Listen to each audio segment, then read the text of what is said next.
Luke arrived with his hat on and he noticed it. He didn't say anything. But as the day, which felt like a week, went on, he kind of joked. He's like, yeah, with Jesus, we have Jesus in the house because Luke was wearing the hat. And so this whole thing throughout this day was him asking about, realizing the hat actually isn't just a joke. It isn't us wearing it for fashion reasons, but we actually have a faith. But we got a chance to share what we believe, why we wear the hats. And it's a cool concept to make sure you don't put yourself as Christ, but make sure it's a cool reminder to know wherever you go, you're bringing Jesus to people.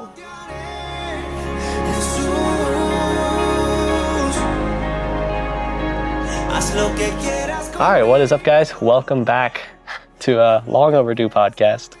It's been a while, but it's episode 88. We are in Costa Rica. Just got back from Europe. Here with Kirsty. I'm moved still.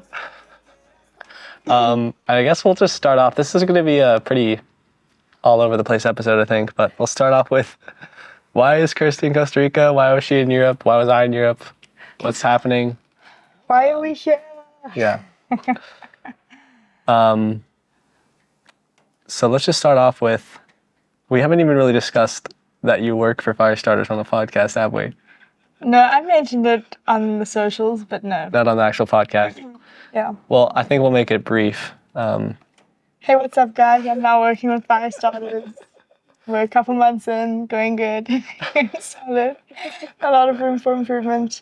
But yeah, Luke and I have been having some really cool conversations in and around Firestarters and just the space we see God opening doors for us and just, and others, us in the space, and kind of combining our passions and what we feel God's put on our hearts and the skill sets, the gifts we've been given, and we want to use them. And so that's technically why I'm in Europe. Yeah. Well, so Firestarters is obviously going to go through a bit of a change. We start off as high school boys, just talking about our perspectives and Jesus, mostly. And we're not high school boys anymore. A lot of them have moved on to college, and doing a podcast by myself would be a little, well, no one would watch that. So it's naturally going to have to change into something else. And the really cool thing about this trip is I think it's really the beginning of that change. Well, the next step. The next step. The beginning was the beginning of the year. Yeah. When I started. But it was still a podcast. Yeah. And so we'll get more into later kind of what we're thinking of what this is going to turn into. But it's been essentially really all I want in life, in a way, is to be able to live every day, being able to be a light by sharing the gospel, but with actions, just having every day be a place that we can create opportunity to do that. And I think creating an environment in the community of like-minded people who also are trying to do that are maybe pretty young, and the older people are welcome to listen as well, but just to help encourage each other and be there for each other. So I think that's kind of the community and the people we're kind of reaching out to as far as this platform goes.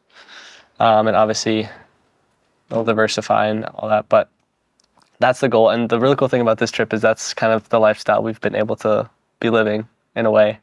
Very spontaneous and very just like God does things and we are able to react and we see how we react to them. I opened a lot of doors. Yeah. So from your perspective, like what was it like, or I don't know, what was the decision behind saying yes to coming to Switzerland? What was the decision in the first place? Well, the decision is, why not? Get a chance to go to Switzerland. It's a no-brainer for me. No, Luke has seen how good of a photographer I am. And although I'm communications, I'm not limited to that. Learning a lot from you. And so, when you said there's an opportunity to help out with the wedding, I think it's a great opportunity to learn, but also just, you travel, especially when you do it in community, is never bad. Mm-hmm. They're a bad thing, and it was before the mission trip, so it just worked out. I wasn't necessarily busy, and yeah, didn't really think too much about it. I was just like, cool, another opportunity. And we had a lot of work to do and plan our fire starters, so it would have been cool to have done some stuff before the mission trip started. Yeah. Why did you ask me to join you in Switzerland? Well, so originally I had a job in America to film a race, like very shortly before the wedding.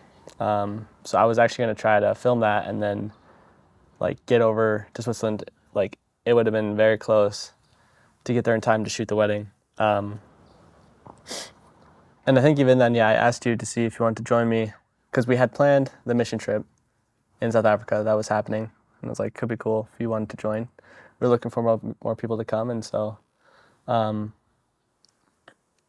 we kind of talked about you helping with fire starters, and I thought it'd be a cool way to start that change we've been talking about on the type of stuff we're working on and doing. And then when I flew back from South Africa, I flew from South Africa to Zurich.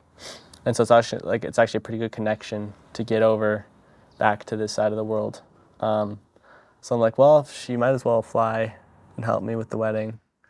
Might as well just go off route to another continent to come back.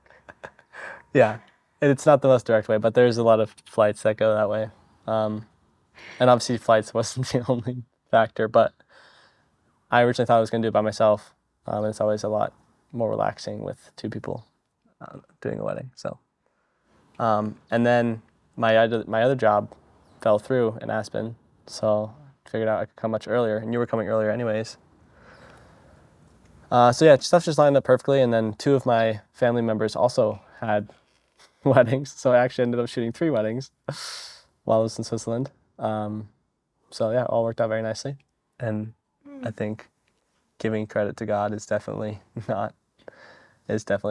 kind of what made all that happen, because it did work out very nicely. So yeah, I think what's been so cool is how you've been talking about having, you do the shooting for weddings and a bunch of stuff to bring in, come to support yourself, but how your passion is where Fire Starters is going. Yeah. And kind of seeing, I think for the first time for me, seeing how those kind of went together. Like, yeah, we were in Switzerland for the wedding, but like we were able to be obedient and like open up doors. God opened so many doors, and not make those two mutually exclusive, opportunities, and being able to pray over the couples and just ask God for open doors, and how many people we met on the way to Jesus' house. Yeah, compartmentalizing your faith is not ideal. Really what we're called to do is involve Him in everything and anyone we interact with, which is sometimes very difficult, especially in professional business environments. But yeah, a cool way we've been able to do that is with these nifty little hats here. And I don't know what it is about Europe, or maybe I just don't go outside enough in America, but a lot of people asked and like noticed them while we were traveling. And I've had some people in like Aspen comment on it or say something, but not like here. Here it was very, very cool to see people's reactions and just like noticing it. Also, we were always in so many different places, so it was something new. It was something that stood out. So yeah. People probably know what Jesus had at Aspen. Well, and having both of us wear it probably adds another thing to it too. Yeah, it's like, this is a thing. This is not just like, yeah. It's a statement. It's a statement for sure. Yeah. So I think maybe we start off talking about some of those interactions throughout the trip. What was your favorite Jesus had experience? Yeah. Oof, that's hard. It's very hard. There's so many. I'm like my mind's being blown right now just thinking back at all the different times we've had encounters. I think I just want to start from the beginning, talk through all of them. Okay. Because I don't think I can pick a favorite. I have a favorite. Get there. So we can start off with, and this isn't really a Jesus hat moment. And I don't want to make this just about the hats, because I think stuff like this will and would happen without that. Yeah, it's definitely not just. It's Jesus. But having him written on your forehead does help in situations. What is, before you start the stories, what has stood out the most for you in living a life on mission, living a life, you know, in community or in connection with the Spirit and doing His work, and being able to see community around the world and have those conversations with people that know Him and don't know Him? Yeah. I think a lot of times, like in the beginning, you almost feel like on edge, always looking for an opportunity to share, to pray for somebody, which is not necessarily a bad thing, but the real cool moments happen when you're not expecting it and you're not necessarily like looking for it either. People will approach you, or you fall into situations where it naturally happens. And those are the ones that I feel like I can make a real impact, or something really cool happens.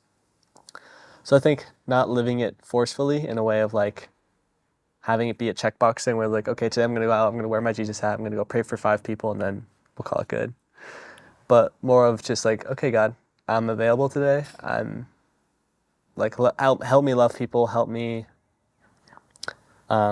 just reflect you today. Yeah. And seeing who He brings into your life, not making it happen for yourself because you feel like it'll make you feel good, but just being available, I think, has been really cool. I think for me, I've done a lot of traveling, and it's always felt like an isolated place.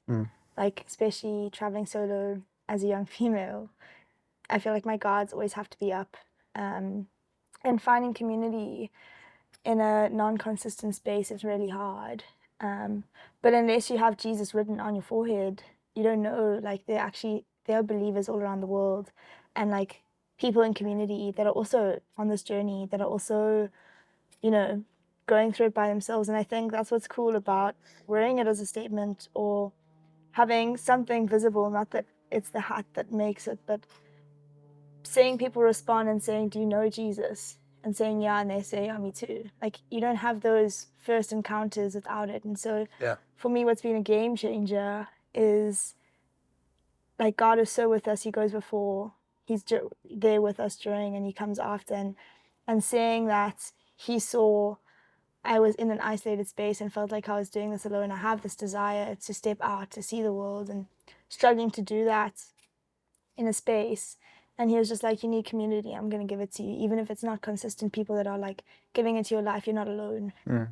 That's really cool. It's been cool. Yeah, it really is the spark to a lot of conversations. And I guess since we're fire starters, I like using that terminology, but it's all about like, you can't walk around with, because we could do the opposite as well. Like, we could be wearing very different things and initiate or engage different types of people. But I think with the hat, it's also a responsibility in the sense of like, you know, you can't just wear and do certain things without disrespecting Jesus in a sense. So what I'm saying is like, it's okay. no, but the same way people can spot you as a Christian, you can't be. Yeah, they can make that connection. Yeah, you can't be living well, you can. It's just you're being a liability more than a tool or something good God can be using. So Not advisable. yeah. So first story doesn't really have to do with much with the Jesus hat, but we were in Germany and we heard some music. This is actually really your story to tell, I think. I think you should. Yeah, we went for a day to Germany, which is just crazy because who can travel to another country for a day? But as we arrived, we had just gotten some snacks and went to sit by the lake. It was Luke, his mom, and me. And as we arrived, I heard music playing, like someone playing a guitar. And I thought someone was just sitting by the lake playing a guitar, and I like immediately heard, I was like, that's a worship song. I think I even said, that's a worship song. And you guys are like, is it? I was like, yeah, I was like, I want to go check it out. So we went exploring, and it was a little further than I was expecting and not what I was expecting. We arrived, and it wasn't just someone like, you know, round the corner playing guitar by the by the lake. They had like this speaker set up and they had like chairs out and it was like a full thing, and they were definitely worshiping, and someone started preaching in German, so I didn't understand. And we got there, and I think Kima saw the hat first, and she's like, "Hey," we're like, "Hey," and we just sat in for a little bit, found out their story, a bunch of random young people that were there sharing Jesus for the day. And It's kind of like a YWAM situation, I feel like. I think I even said to you on the train, I was like, "Luke, like, let's pray for someone today." Yeah. And we got there, and literally like within the first 5 minutes, and I was like, okay, this is cool. Like, I was like, does this happen? He's like, no, I've never seen this before. I was like, okay, so this is not just Europe is a very it's not a spiritual place per se. Like, most people are atheists or agnostic, and so to have or just don't even know relationship. It's like, Yeah. there's churches, but it's religion, it's not relationship. Yeah, exactly. And so I don't know, I just had on my heart to just go join, and I said, can I sing and worship? I mean, can I sing in English with you guys? Which is also a huge thing because I didn't sing in front of people. But I was like, I'm here for a day. They don't even understand me. Step out of my comfort zone, let's go. But what was really cool was that I went up and was singing a worship song in English, and kind of started noticing, probably because I wasn't speaking in Swiss German, singing in Swiss German. Whatever. German. Oh, it wasn't German. Germany. But I kind of noticed in my peripheral that people started like slowing down and stopping and watching, and I noticed this one young couple in particular who was kind of far and started coming closer and just watching, and I was kind of trying to say like to myself, don't notice the people, you're not here for them. So I do fluster sometimes and get a little bit freaked out, but afterwards just had something short on my heart, and I shared it in English and someone translated it for me, and I noticed this couple came and they started asking questions, and I found out it was a couple from Germany, and the guy, I just remember him saying to one of the other volunteers that were there sharing the word, and he was just saying like, I want more, I just don't know where to start. And she said to me, I spoke to the girl, and she said they'd been dating and she had kind of been raised in a religious family, but they don't ever speak about religion, and she doesn't even know who God is. And it's just like these formalities that they fall under, but it's not a way of living, it's not a relationship. And she told me a bunch of things that she really struggles with, and we were able to pray over her. And her boyfriend, I think, gave his life. He said the salvation prayer right there, right then. And I was like, whoa, okay, like, wasn't expecting this. And then we took our stuff and we left. Yeah, and they also gave us they were having a bigger event later on. Yeah, who were they? In the week or the next week, which was called Nights of Hope, and that was another event in Germany, kind of all the Christians there gathering together and worshiping, praying, doing outreach, which we'll get into later because we did go to that as well. So that was cool. And then I think the next one that stands out to me was, so we travel in trains a lot in Europe, or that's all we travel with, buses, trains, and ferries, and gondolas, and feet, and knees, sometimes. And we were in the train. We had just missed the train that was really a little bit faster to get. It was called Jungfrau Joch. It's top of the world. It's like this tourist attraction. Europe. Yep. And so we were on another one. We walked to the back of the train. Not really any reason why, just kind of looking for seats. But we missed the train by like a minute. Yeah. We were there and we were uncertain. The train was there and it was our uncertainty and like, should we get on or shouldn't we? The doors closed and it left. Yeah. So it was like literally a matter of seconds, probably. Yeah. So we were in that next train and there was no seats left, so we were just kind of standing in the back. And then this guy kind of asks about the hat. I thought he was talking about we're listening to music or something. I thought he was talking about that, and then I realized he was talking about the Jesus hat. And it was a family. They were also going to the top of Europe, this tourist attraction. So we started having conversations with them, kind of learned they were believers as well from London. Yeah. And kind of got in conversation with them, started hearing some cool parts about their testimony. And then we actually kind of lost them for the remainder of the day. We did the whole, actually, while we were doing the whole top of Europe thing, there was another guy. So it's this massive, you go on top of a mountain, you go underneath, like it's a train that goes up through the mountain in a tunnel, and you end up on top of Europe, essentially. It's like a huge glacier. It's very beautiful, crazy feat of engineering and architecture. And there's a platform we can go outside and walk out onto this glacier. So we go do that, sit down, and there's we actually saw him briefly inside. There's an ice cave tour. We took a photo for him. He was kind of doing Selfies. some selfies, and Kirsty always, helps out people taking selfies. So that was the first interaction with this. His name was Jesse, and then he stumbled upon us sitting out on this glacier. We were just picnicking and enjoying the view. Having lunch, flying the drone. Yeah, maybe illegally. I'm not sure. There's helicopters and stuff flying around. Definitely illegally. Very Christian of you. And he sits down with us. We kind of invited him to come sit with us. And he's also a photographer, fashion photographer. He's got his Polaroid and his film camera, and so. Yeah, he asked to take a photo of us because he was just like, he found like this quiet place on the glacier and it looks amazing. And I was like, I want friends to do this. So I was like, come join. So he sits down and we start chatting, and he's also a photographer and super humble about it, actually. Yeah, we looked at his Instagram after, and he's definitely made his mark in the photography industry in Japan, I think, right? Thailand? Taiwan, I think. Taiwan? If you're watching this, we'll come visit you sometime. We're not sure where you are. We've met a lot of people on this trip. But yeah, it was really cool just hearing like super gentle heart as well, but also just exploring, just like looking for more. We started chatting, and he was there traveling with his boyfriend, and they didn't have a lot of time left. I think they had done this big trip, and or he had done his trip and then met up with his boyfriend kind of partway through, and then did this thing, and we ended up packing up and walking back together. He was full of life as well, like super bubbly person.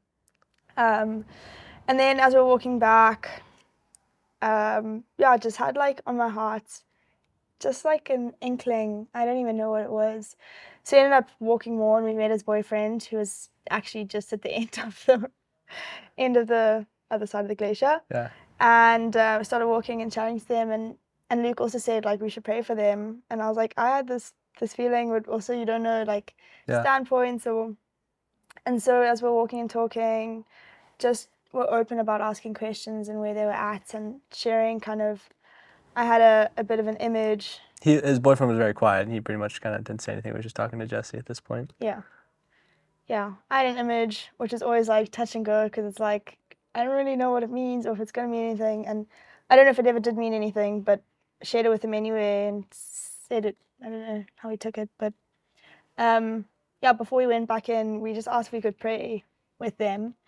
I don't think they're believers, but Jesse was raised in a Christian family, he said, and he says he's aware of it all, and they were really open to receiving and just told us what they could ask. We stood in a circle and held hands in like the busiest part of this place, and there's like this massive piece of machinery, like a snow plow was started up, but we prayed for them, and like it wasn't like a 2-second prayer. We prayed for them. We prayed. And after, they were like, the guy that was super quiet, that didn't really say anything, he was kind of walking behind. He was, I don't know, something clicked in him, and he saw that we weren't hostile, or I don't know what he noticed or felt, but he was very, I guess, I don't know, not excited, but like open. He was open and very thankful for us praying for him, and it was cool. That was really cool. So anyways, after that, we're heading back down. We're up there, and we're like, it's getting kind of late, and we dropped our bags off at the train station, so we didn't have to schlep all the bag. There was no way we could have done it, but it would have been awful. So we left all our big bags at the train station, and Kirsty's like, wait, don't they close at 5 to get the bags, or 5:30? Like already at 5 o'clock. And it was like 5 o'clock. I'm like, oh, not our baggage. And we were planning to go back like a 4 or 5 hour journey back to where we were staying with ideally our baggage. And so Theoretically, we kind of rushed back down there and we meet up with Roshan, or how do you say his name? Roshan. I don't know. Roshan. Roshan, sorry if you're watching this. They're there just at the ticket office again. We're like, oh, what's up? We're meet up with them again. Literally on the last train going down, Yeah. and we bump into them, and we're like, hey. When God makes a way, he makes a way. So I call the baggage people and I'm like, look, just put the bag outside. And the contents of this bag is essentially my entire lifestyle, all the footage, all our valuables. Extra camera gear. Yeah, it was laptop. a lot of money in that bag. But it's Switzerland, so I was like, it wasn't like a huge risk. And there was an air tag so I could track it. But it was still like, I was like, God, you better make this. This hopefully is all right. So anyways, we're heading down and we're just not wise. Don't test Jesus, but he pulled through. Thank you. Yeah. And so we're on the train and we're just talking about our testimonies, and we were thinking about maybe doing a podcast with this guy, and I think we will eventually down the road. But they just had this baby, and his dad had this crazy testimony of growing up in a Muslim home. Was it?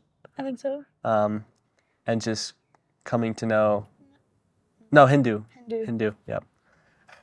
Coming to know Jesus, and just this amazing testimony and legacy of him dying, coming back from heaven, and his whole life. And yeah, the promise, like God gave him promises, and how it's influenced his life, how he was raised, the promises then he was given as well, that like so correlated and parallel to his dad's.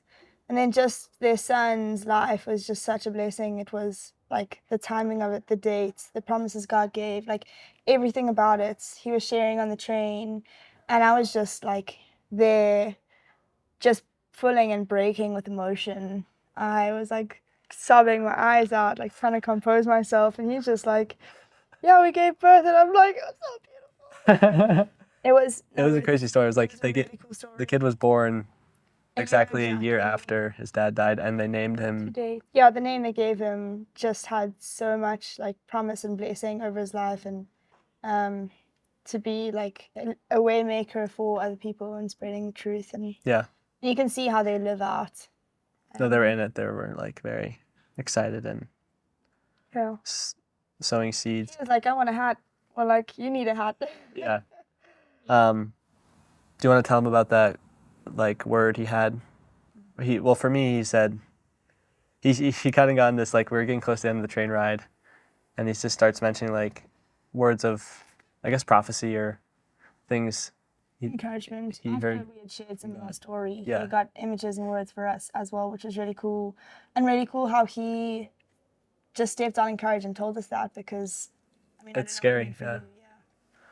No, I mean, he told me that God was going to show me miracles, essentially, amazing things that can't see the world. Yeah, so that's happening and is happening, and excited to see it keep happening. Yeah. Yeah, after I shared a bit of my testimony as well, he gave me a word that in a lot of ways was exactly what I needed to hear. It's kind of like I've been asking God and trusting and waiting for him to speak, but kind of used to him speaking in subtle ways or just letting him kind of lead the path. But this was like an overt confirmation and encouragement. Like I didn't even know that I needed it, and when I heard it, it just felt like it broke me in the best way. He gave me 2 words, and one was of the moon, which is crazy because I have a lot of sentiment towards the moon, and just being like a light in the darkness. Being the moon is super special for me because it's like the one thing that I kind of associate with my dad, and it was a thing we had, like you'll always be under the same moon. When you're not there, you just look at the moon and know that, that whole cliche thing. But also a good friend of mine, we have this, I've been praying for her, and she's been so great. She's she's on her own journey, and wouldn't say she's a believer or a Christian, but she knows so much about so many things, and she has such a big heart. And she's the sun child, and I'm the moon child, and we always have this thing. And I'd been praying for her, and I'd actually messaged her that day, and I hadn't spoken to her for months before, and so it was just all these things that kind of like slowly connected the dots. And then he said to me about, He asked you a question. It was like, you were talking about being light in the darkness, where, you know, in places like Aspen or in other places where it's not very common for people to share their faith, where it's really, you know, not a small light, but it's not like massive sun. And he asked you, how does the moon give its light? Something like that. and I never thought about that. And the moon reflects the light of the sun, Yeah. even when it's hidden behind the shadow. And that's essentially how it's illuminated. And that for me was just so cool, is that like sometimes it feels like you're in the shadow, it feels like you're in the darkness, and you can't see because you're hidden behind the shadow, but to the world, you're a bright like moon on a clear night. And the reason they can see you is because the sun is reflecting through you. Mm-hmm. And that was just like how have I not thought about this? And the night before too, we were taking photos of the moon at the wedding, like the Mm-hmm. night before the wedding Yeah. in Muiden. Oh yeah. Actually, that whole and the day before in Konstance, Yeah. the moon was crazy. It was just like, yeah. And then he also told me, gave me a word of encouragement towards like, well, he said I'm going to be a mother. Hopefully not soon. But like spiritually being mother, able to lead people and help people. And for me, I think I've questioned a lot, like, you know, how I'm being an example, or how I'm pushing people or encouraging people, or showing light in ways that aren't making people uncomfortable, and wondering if, you know, my works are being felt, or if I'm doing what God wants me to do, if I'm loving in the right way. And essentially, like, at the base of a mother is love, and she can't do it alone. And so it was really, really touching and encouraging. I think I cried again for that as well. So yeah, that was a really cool day, and just being at that wedding. Mm. It was a very small wedding, but just wearing the Jesus hats there, and one of the groom's mother said a prayer, and I think it was encouraging for us to be there with her, so she wasn't kind of alone in her faith stepping out in that way. And the couple are not living out a life of faith at all. I don't think they are committed believers. Yeah. But it was touching, and I actually, it was a bit of a mess the day. Nothing was really planned or timed. Actually, we carried God carried that wedding through us in a sense. Like, we found their location to get married the night before the wedding. Told people when to come, where to go, how to do it, where the photos were. Yeah, it was really cool. But I went up to take, I think, her flowers or something to her before the whole like dad First reveal. look thing, yeah. Yeah. And I went up there, and she was just by herself and getting ready, and I just said, hey, can I just pray over you, or pray with you? And she kind of looked a little bit panicked and stressed. I don't know why, because like we were already an hour behind time, and she had no time. She's like, yeah. And so we held hands, and I was praying, and like towards the end of my prayer, did the mistake of like opening up my eyes slightly, and I see her like standing like this, and I'm thinking, oh my word, she's bored, or like she's hating this, I'm making her uncomfortable. So I kind of like wrapped up my prayer but said what I wanted to say. And I realized she wasn't doing this like because she was like, oh, like when is it over? She was like just bawling with tears and trying to like hold them back and dry her eyes. And she just said it was so special to have someone pray over her on that day. And she just said, thank you so much. Like, she wouldn't have asked anyone to do it. Yeah. So that was really cool. The next one also was in a train. We gotta bring trains back to America. This is too good. So we were going to Amsterdam, and, you know, all these train rides, pretty long. We were kind of trying to sleep through parts of them, and kind of almost didn't wake up.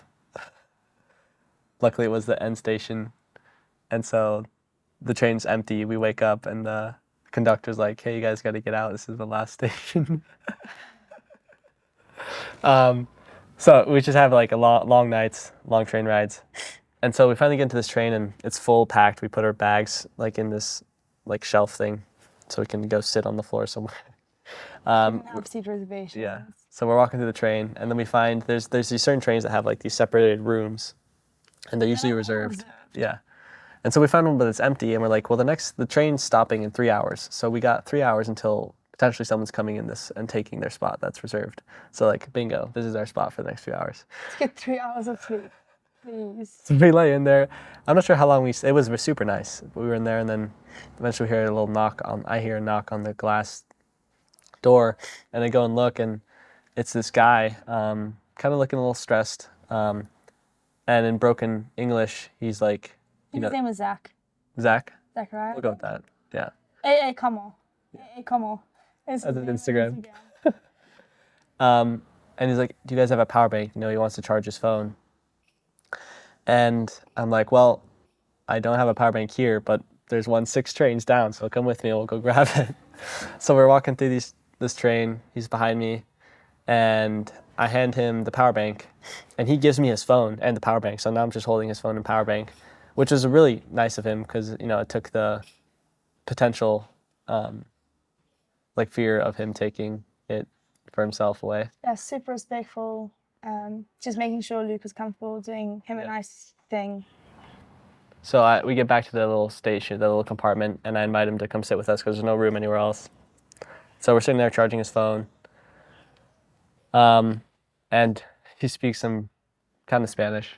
So Kirsty was trying to translate some of that. She doesn't speak it fluently either, so it was just very broken communication. We have Google Translate going in the background, figuring stuff out. And he's just super grateful. Arabic, and so says he speaks Spanish, says he's from Morocco. And so I'm trying to speak Spanish, he's not understanding, and we type in Google Translate and he changed it to Arabic. I was like, no wonder you don't understand me. He starts giving us all these gifts. He's giving me socks, like brand new socks and sunglasses, and he wants to give me his bag. And we're just like, no, to keep your stuff. He was just like super grateful, and he's like, all he had was like a packet with like McDonald's, and I don't know what was in there, but like didn't have luggage with him, didn't have a train ticket. And he was just like, what stood out to me is he said, I've been here for 3 years traveling like in Europe, trying to work and do all these things, and no one's treated me the way you guys have been treating me. And that was really cool. Because it just felt so natural for us, and it's just like what we feel like we should do every day. And for him, that was so different. Yeah, he said like people turn him away, or they hear where he's from, or they ask for anything and they just turn him down. They don't even listen, let alone help him out. And so like it cost us nothing. Yeah. We literally plugged in a cable into like the source of the train to charge his phone and his power bank. And we also got to pray over him. We kind of formed a little friendship with him. He was really excited. He was always like making sure he was allowed to be in there with us. He's like, I can go. And I'm like, can you stay? So he gets out this honey, brand new honey, so it wasn't like sketchy of being laced with something or something like that. And he starts, taking it out with his finger and offering it to us. So we're just like sucking on this honey. Everything's getting sticky. He just opens it and hands it. He's like, no, take it. It was real good honey. Yeah. We had some bread, so we had a good time. Yeah, manna right there.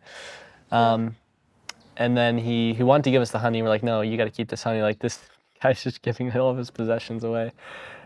And so, it's just like he filled us with, he ended up left the train and found some dude with a water bottle and like probably like acted like he needed water and took the water bottle from this guy and filled it with honey for us. But we talked about he was talking about Allah, we were talking about Jesus, and he was like, he was kind of correlating us with doing God's work. And what also stood out is he said Arabic culture and Muslims, and he'd said that they're also selfish, like none of them help each other despite having a faith or a belief of sorts. It's all for themselves. And he said we'd been selfless and we'd been helping, and he could see it was like God working through us. And he even like a couple times he just like looked up and he said thank you for like to God for us. Yeah. which was really cool, like seeing that connection. Yeah, and he had like a really bad cut, so we praying for that. So that was nice. That was nice. So really cool stories. I think we'll pause here and continue this after. But Cool. yeah. Okay, guys. So we've switched spots quickly. Quickly. We're still in Costa Rica, which is good. We're not traveling the continents on one episode. But we are now in a YWAM base in Puerto Viejo, Viejo. Costa Rica. I think. It's very pretty. It's very quiet and peaceful here, as you can tell. The chainsaws and lawnmowers aren't going right now, so it's actually pretty nice. Yeah. But this is where the mission trip base is going to be for, mission trip. The mission trip. No, have we? We're about to. But this is where this is going to happen. We're technically on a short-term mission trip. Yeah. Which is why we're in Costa Rica. I think we did mention it. I don't know. Yeah, let's record on these mics actually too, just real quick. Oh, you didn't even put these on. I did. I just like them on. I turned it on. You turned it No, on. they're on. Like the fluffy thing? Oh, okay,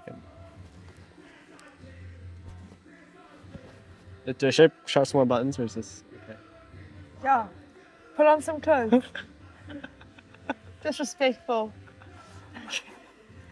There go the chainsaws and saws. But it's pretty funny, we showed up and they actually haven't finished building all of the accommodation for the mission trip that's happening For us. later today. I mean, the rest of our group. We came early. Yeah, So the other 30 people that are arriving tonight, 40. we're currently, 38, 37. We're currently building their homes right now, painting them, putting in beds, putting up walls.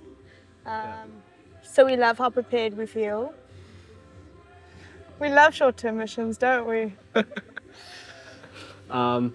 Anyways, we should finish up the Jesus Head stories. That's where we left off on last place we were at. I think the only one we haven't told yet is about Ollie, which is kind of a fun one.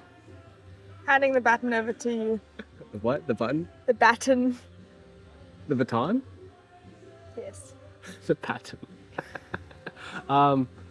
So there's this guy in Prague. We went from Switzerland to Amsterdam, from Amsterdam to Prague. Not all in one day, but pretty short 2 amount days. of time. Yeah. No, 3 days. Yeah, we spent a day in each place. And we showed up. There's a thing called couch surfing. You want to give a quick couch surfing? This is good for our audience to know what couch surfing is. It might help them in the future. So give us a little. If you guys like traveling and you come from a low economical country, or you're just a student, or you are lazy and don't work, if you just like meeting people and you want to go to see new cultures, experience new cultures, have like locals show you around at a cost-efficient way of traveling, there's this app called Couchsurfing. It is really cool for single females. Hey. Sound monkey. Also forgive the background music. Sorry. Yeah, for all younger people, I would be cautious, especially for single solo traveling females. You do have to be a little bit more cautious, but you do get a lot more open homes, which is why you have to be more cautious. And then you basically just build a profile and you open up your home for for foreigners to come, or people that are not from your place of residence. If they want to stay, they basically crash on your couch. You don't have to let them. You can always just say no. But while you're traveling, you can also request to stay on people's couches. Some of them have spare beds or spare rooms. You'd have to, T's and C's apply. If you want more info, feel free to ask me. But great platform to meet people, see a new culture, have locals kind of show you around. And not pay crazy amounts of money for accommodation. And not pay for accommodation at all. Well, yeah. Well, not always. Yeah. But there's this guy named Ollie. He's an older guy. He's kind of a couch surfing is his lifestyle at this point. His livelihood, his passion, his dreams. His purpose. Purpose in life. If you're going to start couch surfing, don't become like Ollie. There's more to life. Yeah. But he Kirsty did all the actual finding everything, but it was pretty clear from the get-go. He was very enthusiastic and excited about having new people and showing them his city and everything. So we show up. He picks us up at the train station, which is like a 25-minute bus, train, subway ride from his house. So pretty like A for effort. yeah. E for effort. And so he picks us up. He's very bubbly, very, interesting personality. He had an iPhone 1, which was pretty legit. Come Um, on. there's no Pacific is not the main point here. But anyway, long story short, this guy shows us his city, and well, we wanted to end it very early because we had we're very tired. intense 2 days of traveling, and our energy levels were not matching his. No. And we made it very clear and known to him that we wanted to go sleep. Yeah. He had other ideas. So I think at around 12 or 1, we finally went to bed with some problems he had. It wasn't that late. Was it not? It was like 11? It was 10.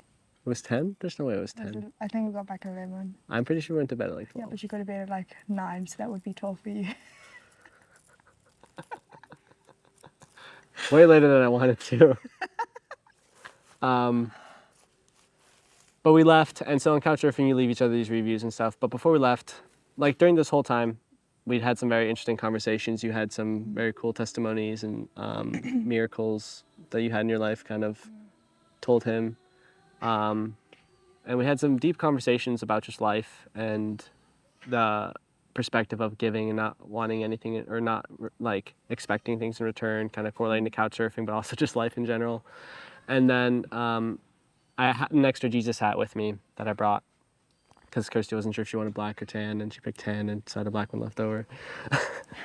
And so at the bus stop, before the bus was going to pick us up, I told him, hey, here's his Jesus hat. I think it's for you. And I don't know, I wasn't expecting it to give it to someone like that, but it was very cool. And in the reference he wrote, which is kind of a review of the host to the Couchsurfer,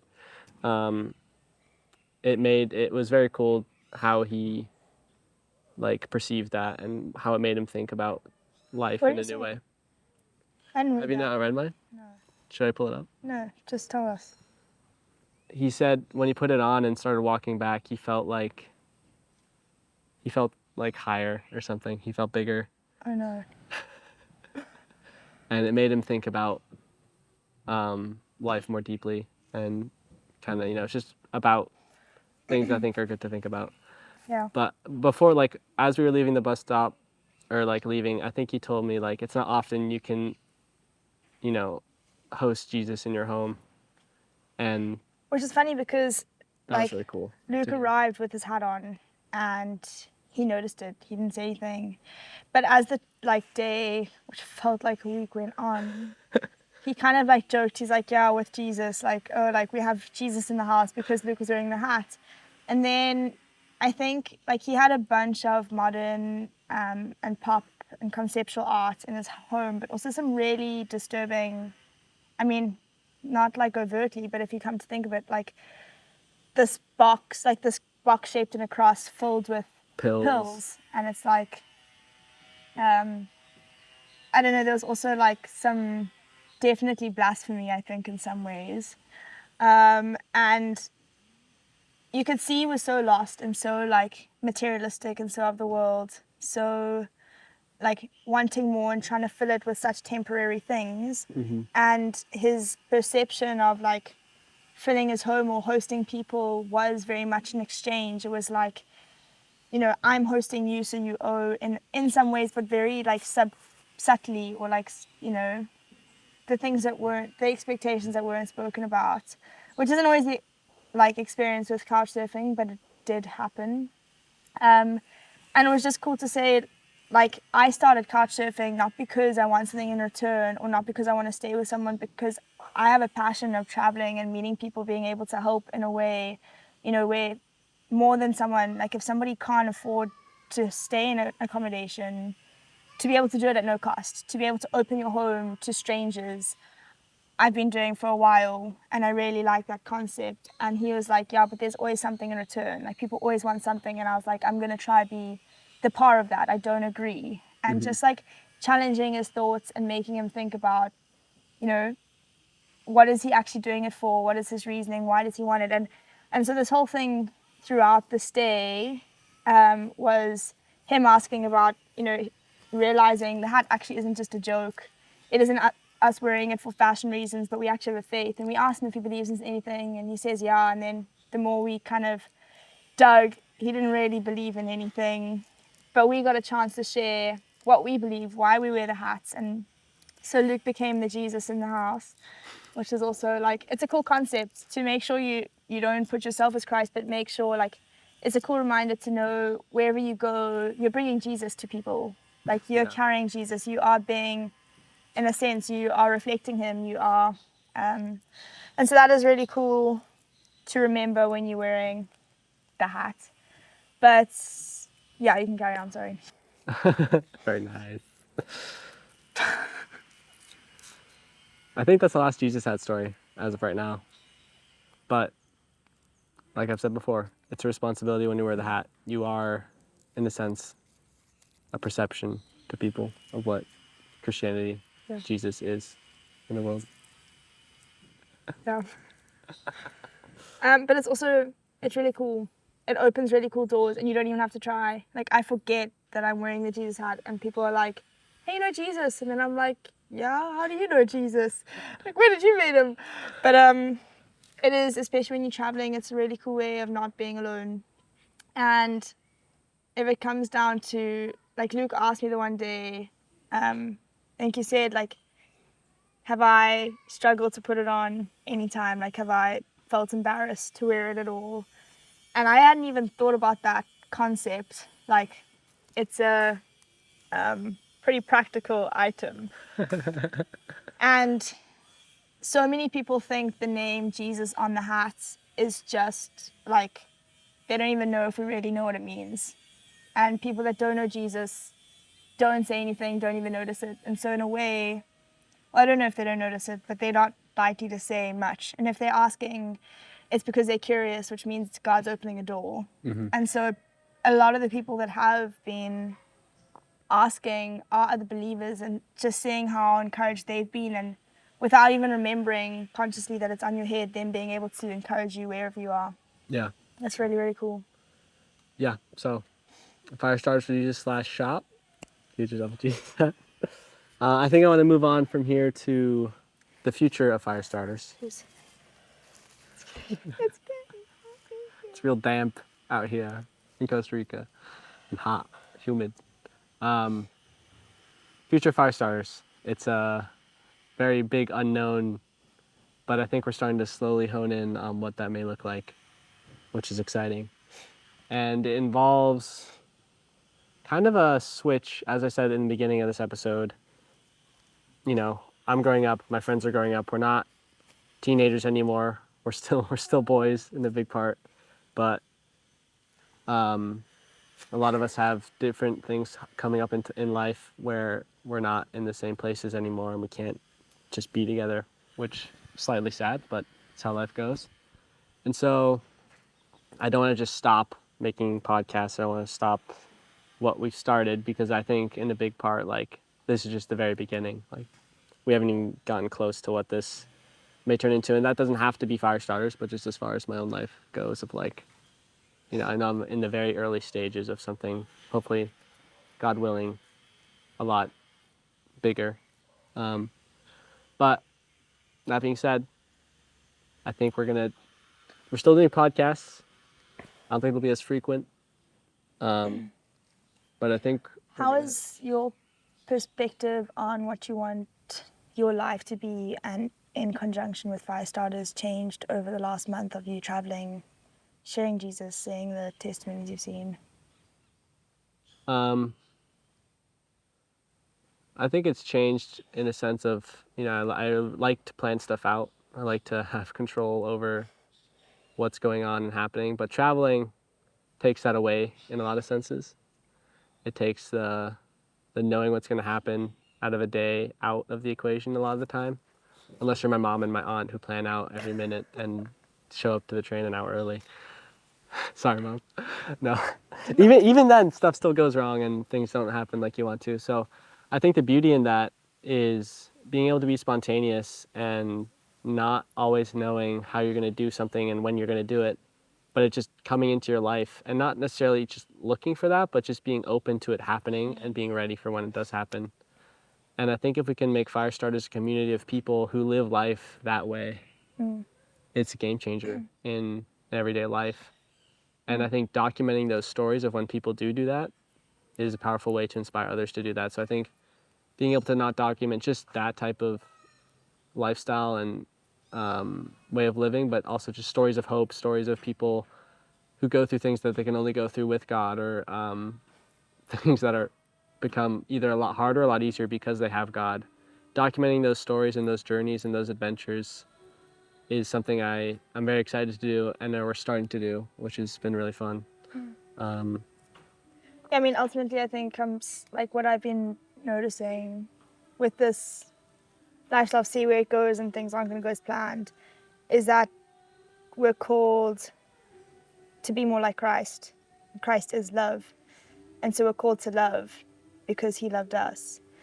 And that doesn't look like one thing. Love is time. Love takes time. And having set things in your day where you can't move it around, or it's a train smash if you are late, stops you from loving where you're needed. And the trains that we missed, the moments that we missed, they all opened doors and took more time, but it's where we were able to love and we were able to see kingdom on earth. And I think to live a lifestyle like that would be a goal.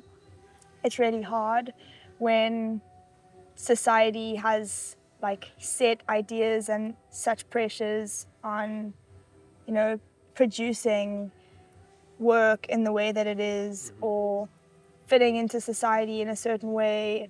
We're not called to be like that. We're called to be different. And so I think it is definitely going to be a muscle we need to strengthen.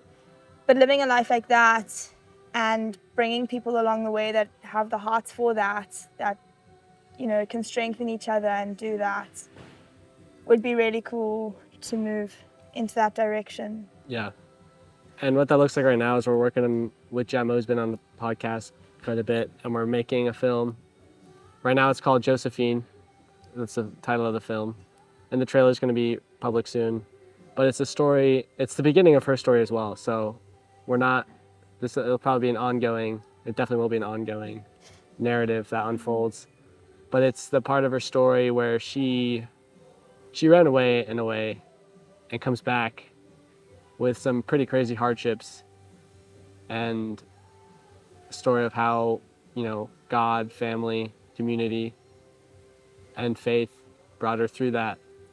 And not only brought her through it, but let her thrive in it. She became a pilot. She loves her kid. So it's just like a very inspirational story of God writing straight lines with our crooked lives, or kind of. Sure.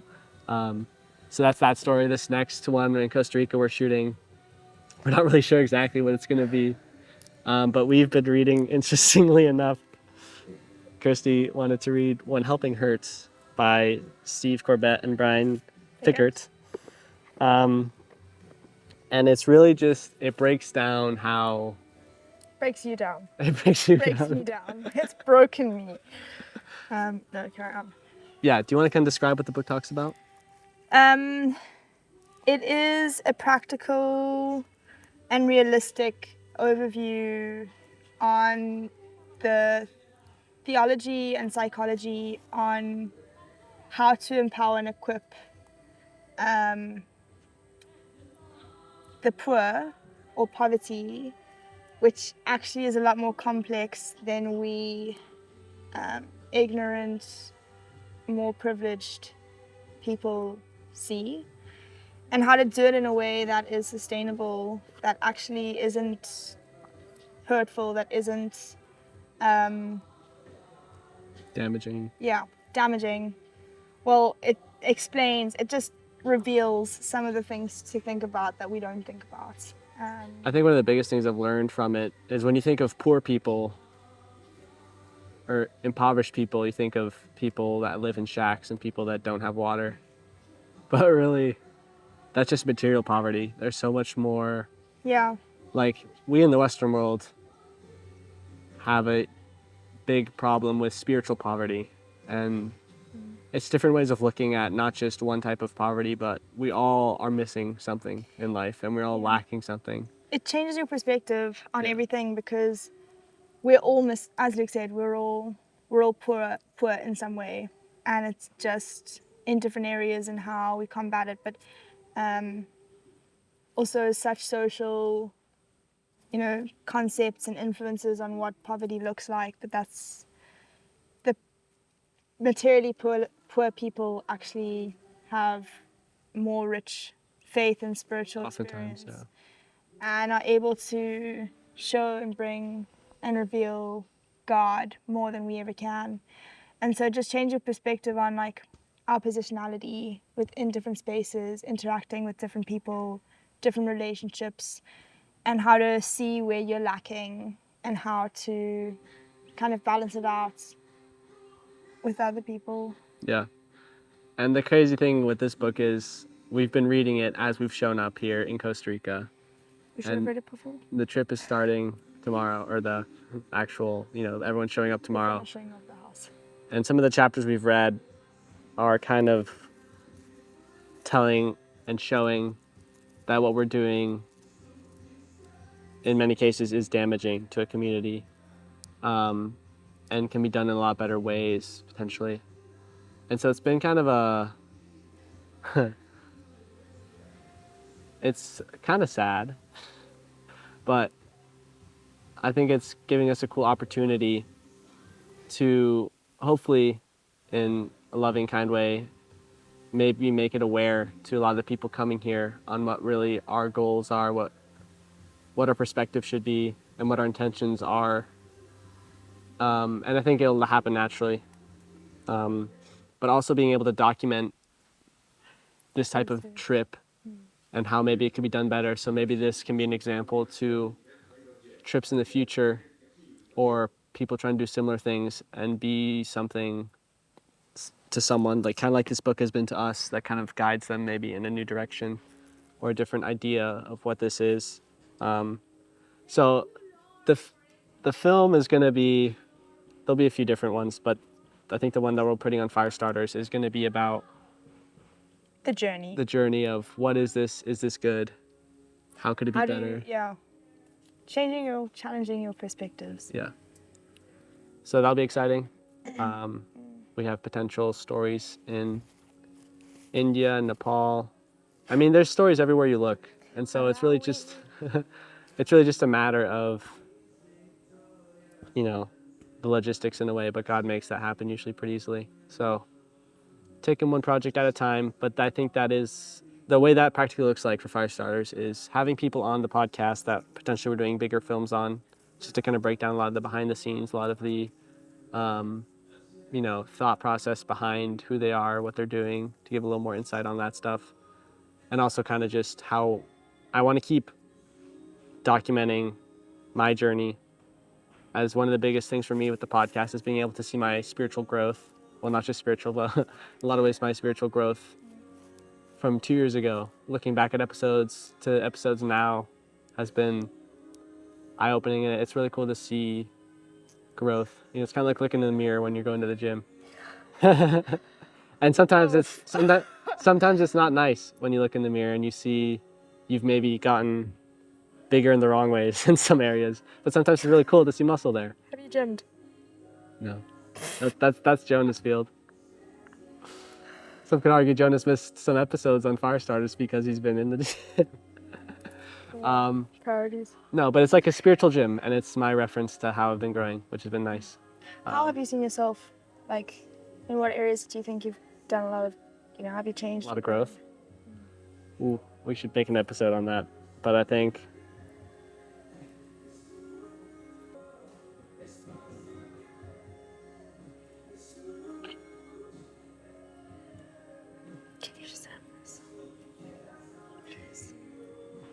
Okay.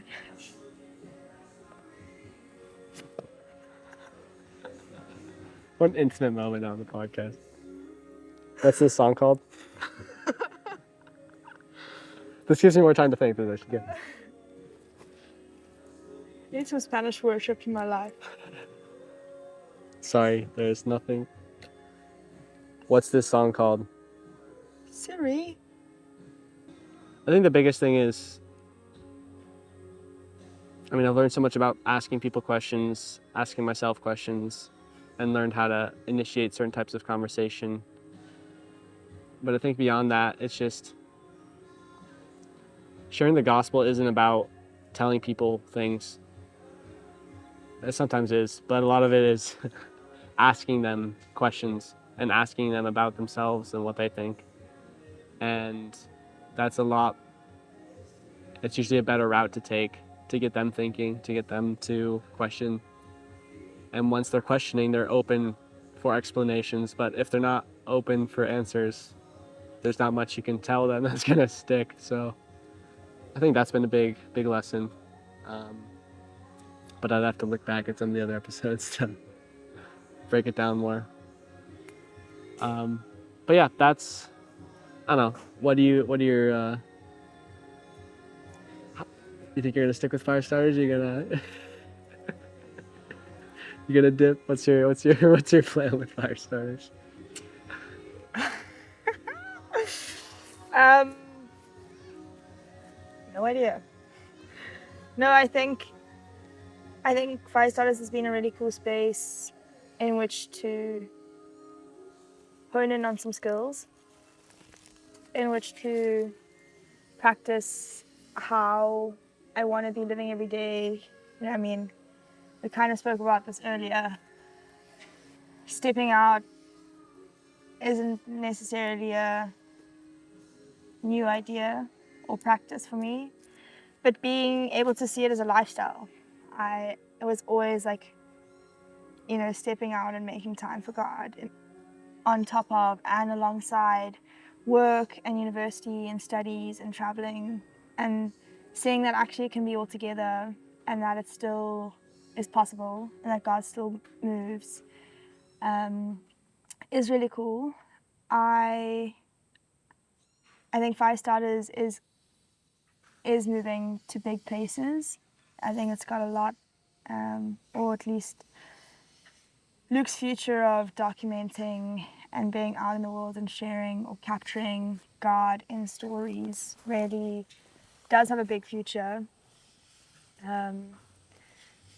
If Fire Starters stayed where it is or where it's going, I'd probably be up pretty soon. I do think I have big plans for how I want my future to look. Whether it aligns with Fire Starters or not, I guess time will tell. But I'm definitely not just gonna tap out and dip. It'll be I think when God shows me what it looks like, hopefully. Very cool. Yeah, at the moment there have been people like Luke and the boys have built this up and put themselves kind of out there and started the base of it. But we all have different journeys and really it's Luke and I at the moment running ship or being proactive at the moment, which is not a bad thing. And it's, for the others, they've got some really cool things in the future as well lined up and some cool things going on in their lives. But I think we would love more people to journey with us and support, like prayer and building up just community around the world, be it contacts or skill sets. You know, we're all one big body with different parts and kind of using those. So if you guys have questions or Ideas, suggestions, stories, if you have skills to add or you feel a calling to be part of some of the stuff coming up in our future, reach out. It'll be cool to at least have a conversation, if not a lot more. yeah. Well, very cool. I think that is about everything I wanted to say. Cool. I think we'll update you guys at some point. We got a lot of work to do that you guys won't even see for a while, but keep loving Jesus. Buy some Jesus hats maybe. But if not, make sure you're still Make it living fun. life with him on the tip of your tongue in most conversations. Or on your head. Yeah. And let us know how we can help you. Let us know how you can help us. And we're excited to see where this goes. This music is so nice in the background right now. We should think I change should the just keep theme going. song to this. Spanish worship. Okay, I think this is the first episode. Jesus is a friend of mine. Fire Stars is growing. The My theme song has song, changed. Jesus has finally spoken to Luke. It is no longer. maybe. I'll You'll tell be- you, if the theme song stays as it is, I will not be staying as I am. Jesus is a friend of mine. Jesus is my friend. Jesus is a friend of mine. He taught me how to live my life as it should be. He taught me how to turn my cheek when